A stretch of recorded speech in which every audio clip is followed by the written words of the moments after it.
Hey y'all, welcome back to Right at the Wire. Today we're going to recap the Tampa Bay Derby and take a look at Tapit Trice in his first stakes effort. So let's take a look at the race.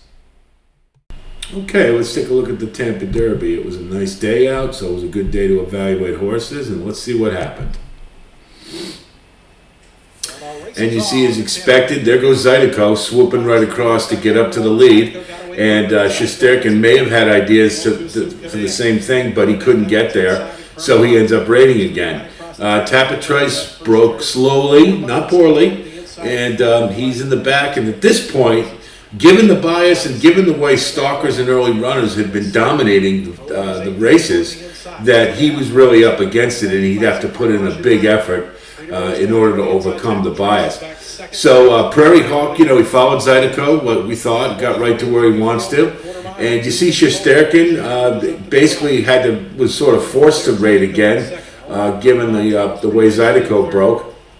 And you see Classic Legacy stalking, sitting in a good position. And at this point, it's looking good for the early runners. However, this was a nice move right here by Classic Car Wash's jockey to go early, realizing that being up behind was going to be a bad place to be. So he broke the race open to a degree early. The fractions were pretty quick too. But there he goes. And at this point, you got to really like his chances because he got the jump on Tapit Trice. And you see Tapit Trice, they're riding him hard already, trying to get him going. And tactically, it looks like he's just at a big disadvantage.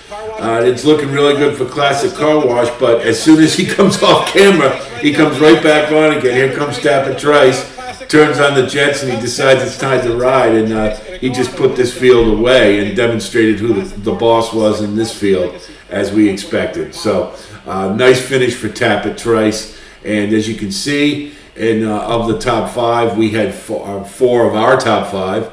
Went 1, 2, 3, 4 in the superfecta, so I hope you had it. And I paid better than I thought perhaps it would. And so all in all, it was pretty much a race that was run as expected. So that was the Tampa Bay Derby, and the big question we had was, can Tapit Trice handle 2 turns, and can he handle States Company? And it was a resounding yes on both counts. It was an impressive win. Only thing I want to note is that he had to be impressive. He closed against the bias, so it's definitely a feather in his cap. However, the fact that he was not engaged early in the race, and even so far as to the top of the turn, you saw Luis Saez was working awful hard to get him going. As I noted, I think he was even looking in the stands at one point. So he was distracted. Once he was engaged, it was no contest. Clearly has a lot of talent. So from that perspective, it's pretty exciting to think what will happen in his next race. But just want to remember he's a work in progress, and there's still some maturity issues, and it was definitely on display there if you looked. So I don't want to be. I think it's important we not get clouded by the impressive way he finished that race, and just remember on the whole that he's still behind as far as some of the other prominent contenders. He only got an 88 buyer. That's 10 points behind what Forte just did in the Fountain of Youth. So I think it's important that we have some perspective there. As far as the rest of the field, Classic Car Wash and Classic Legacy, the only two I think have any realistic chance to move forward and perhaps back their way into the Derby. But they're going to be up against it speed-wise. They're going to have to take another significant jump forward. Perhaps they can in their next race. But as far as the rest of the field, I don't think there's anybody else there that's worth noting or worth considering.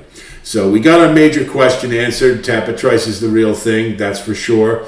And we'll see what he does next. Now that he's stamped his ticket for the Derby, Pletcher has options, and we'll see where we find him next.